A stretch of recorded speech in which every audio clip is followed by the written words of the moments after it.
英語聞き流しリスニング、英語テキストと MP3 ダウンロード、その他の物語はホームページからお聞きいただけます。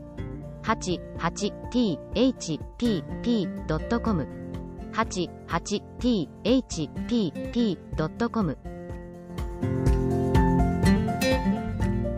Chapter 2: The Council with the Munchkins. She was awakened by a shock, so sudden and severe that if Dorothy had not been lying on the soft bed she might have been hurt.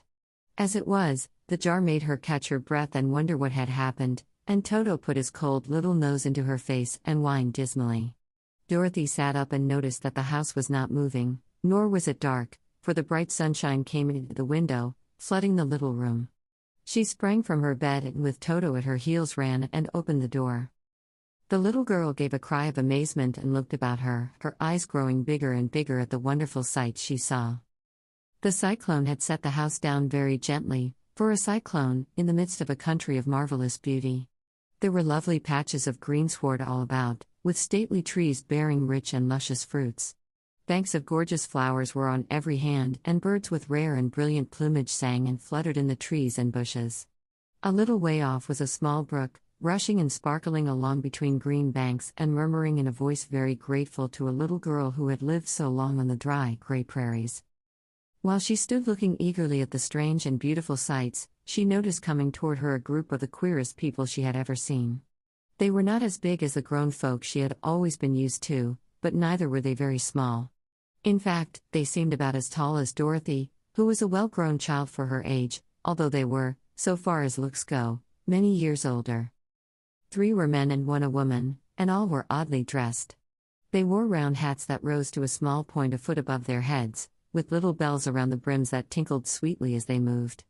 The hats of the men were blue, the little woman's hat was white, and she wore a white gown that hung in pleats from her shoulders. Over it were sprinkled little stars that glistened in the sun like diamonds. The men were dressed in blue, of the same shade as their hats, and wore well-polished boots with a deep roll of blue at the tops. The men, Dorothy thought, were about as old as Uncle Henry, for 2 of them had beards. But the little woman was doubtless much older. Her face was covered with wrinkles, her hair was nearly white, and she walked rather stiffly.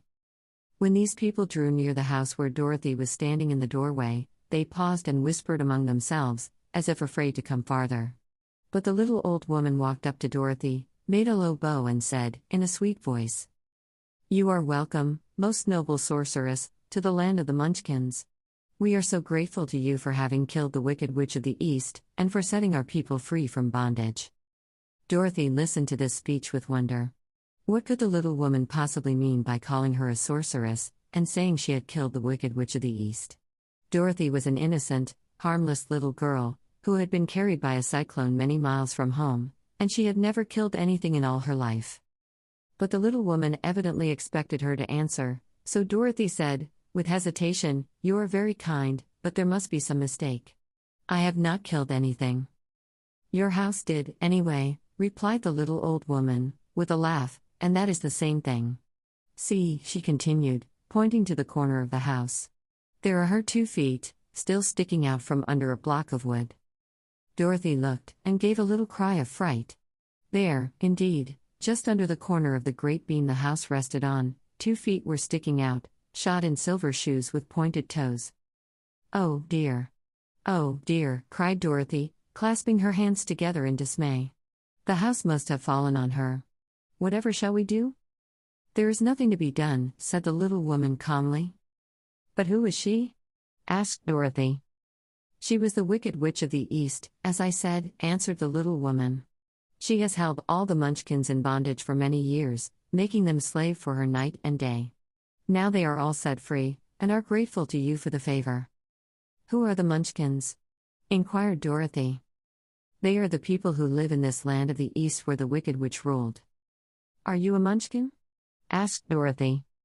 "No, but I am their friend, although I live in the land of the North. When they saw the Witch of the East was dead, the Munchkins sent a swift messenger to me, and I came at once.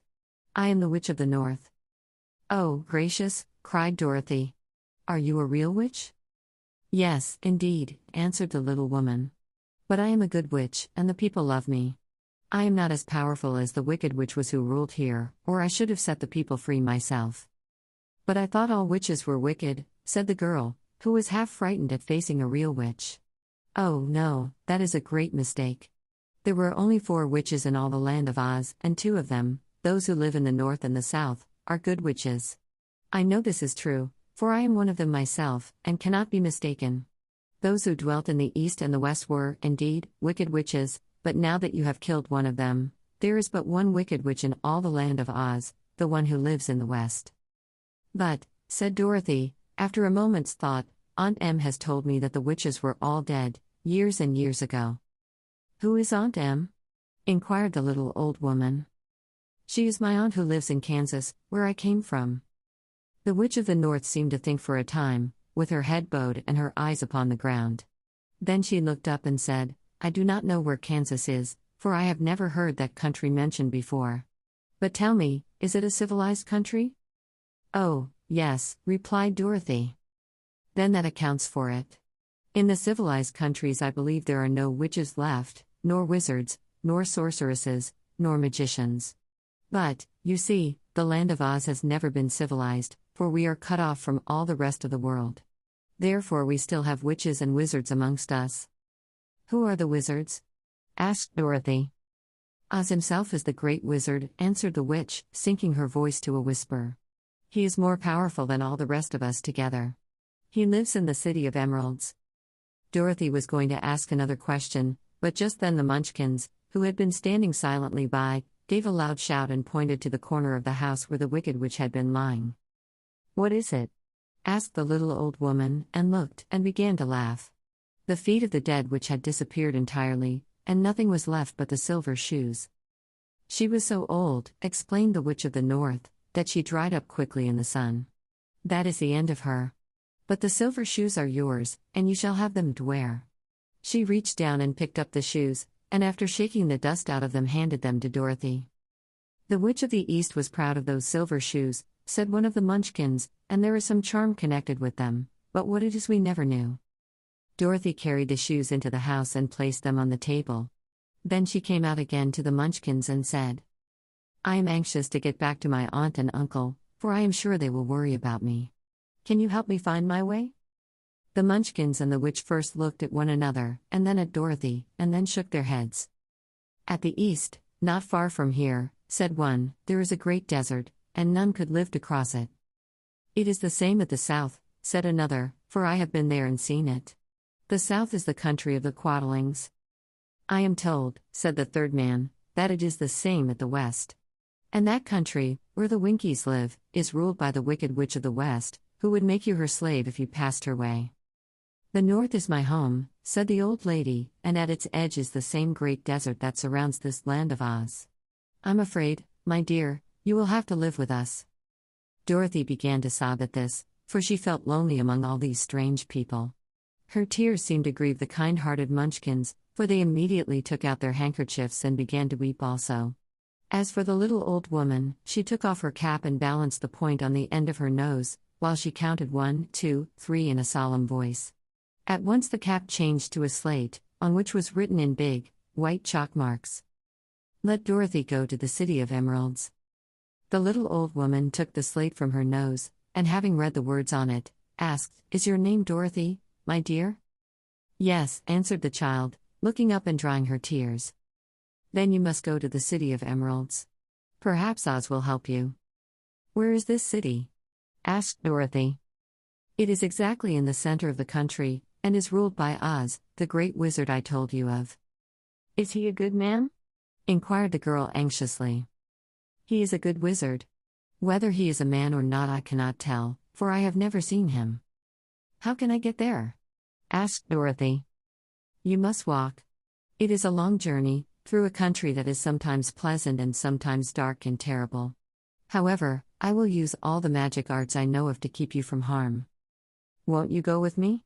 Pleaded the girl, who had begun to look upon the little old woman as her only friend. No, I cannot do that, she replied, but I will give you my kiss, and no one will dare injure a person who has been kissed by the Witch of the North. She came close to Dorothy and kissed her gently on the forehead. Where her lips touched the girl they left a round, shining mark, as Dorothy found out soon after. The road to the city of emeralds is paved with yellow brick, said the witch, so you cannot miss it. When you get to Oz, do not be afraid of him, but tell your story and ask him to help you. Goodbye, my dear. The three munchkins bowed low to her and wished her a pleasant journey, after which they walked away through the trees. The witch gave Dorothy a friendly little nod, whirled around on her left heel 3 times, and straightway disappeared, much to the surprise of little Toto, who barked after her loudly enough when she had gone, because he had been afraid even to growl while she stood by. But Dorothy, knowing her to be a witch, had expected her to disappear in just that way, and was not surprised in the least. 英語聞き流しリスニング、英語テキストと MP3 ダウンロード、その他の物語は、ホームページからお聞きいただけます。88thpp.com 88thpp.com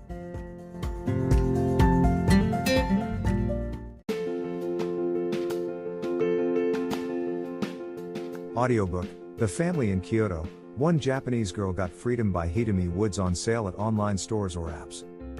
Apple Books, Google Play, Audible, 43 available distributors in total.